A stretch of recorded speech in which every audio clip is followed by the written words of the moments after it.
Assalamualaikum warahmatullahi wabarakatuh. Perkenalkan, nama saya Riana Bidrajatama dari kelas 12 MIPA 4 nomor absen 30. Hari ini saya akan menjelaskan suatu materi dari pelajaran biologi kelas 12, yaitu materi spermatogenesis. Untuk lebih lanjut, ayo ikuti perjalananku. Check it out. Oke, untuk pertama-tama saya akan menjelaskan tentang apa itu spermatogenesis. Jadi, spermatogenesis adalah proses pembentukan dan pematangan sel spermatozoa yang terjadi di tubuh seminiferus. Spermatozoa sendiri adalah gamet jantan dewasa yang ada dalam organisme secara reproduksi seksual. Spermatogenesis ini dalam hal pembentukannya dibantu oleh beberapa hormon, yaitu hormon FSH dan hormon LH.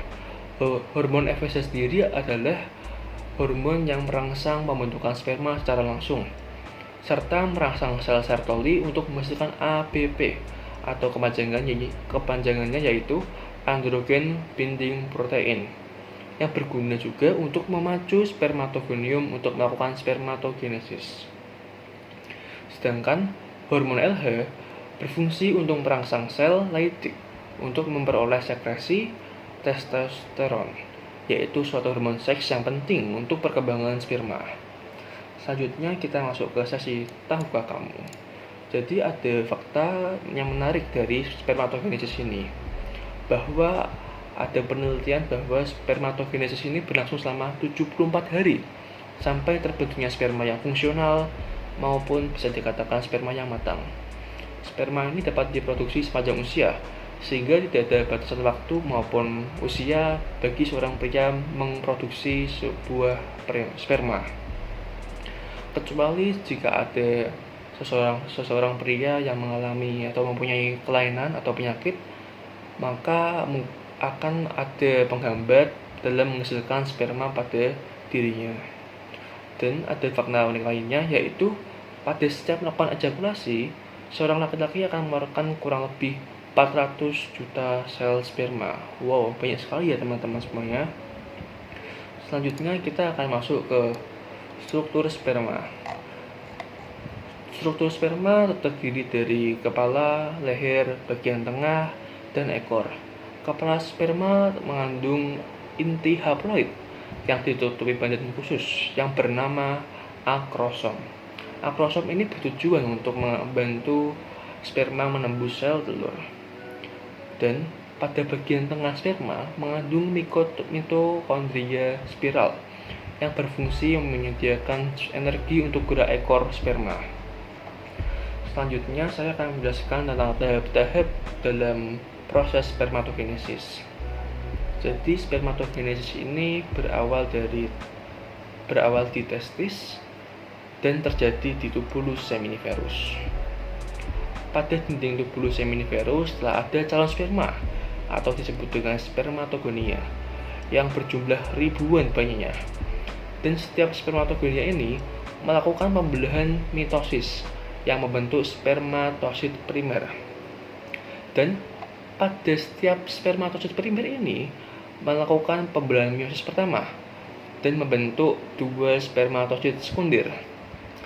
Selanjutnya lagi, tiap spermatosit sekunder melakukan pembelahan meiosis kedua yang menghasilkan dua spermatid yang bersifat haploid.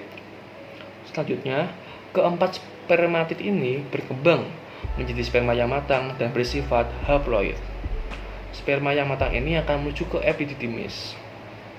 Setelah melakukan perjalanan dari testis dimatangkan di epididymis, setelah cukup kuat, sperma akan bergerak ke atas, yaitu ke vas deferens yang ada di rongga perut, karena sebelumnya di skrotum di luar rongga perut agar mendapatkan suhu yang optimal. Dari vas deferens ini, sperma istirahat di pos vesicula seminalis atau bisa dikatakan kantung sperma. Sperma akan di-upgrade atau dinaikkan levelnya oleh kelenjar prostat, kelenjar Cowper, bulbo-uretra, ataupun di vesikula seminalis sendiri dilendirin, dibasanin, dikuatin sehingga nantinya disebut dengan semen.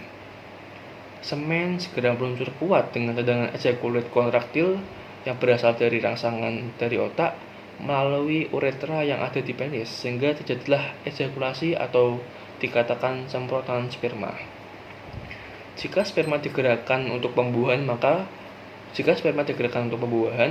maka akan bisa bertemu dengan temannya, yaitu si sel telur. Setelah bertemu, akan ada proses fertilisasi, sehingga akan membentuk zigot, dan setelah itu akan membentuk seorang janin dan menjadi bayi.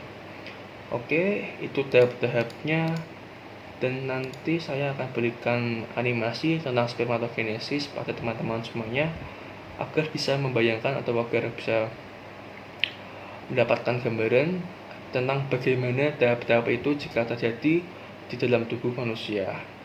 Makasih.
Oke teman-teman semuanya, terima kasih atas perhatiannya.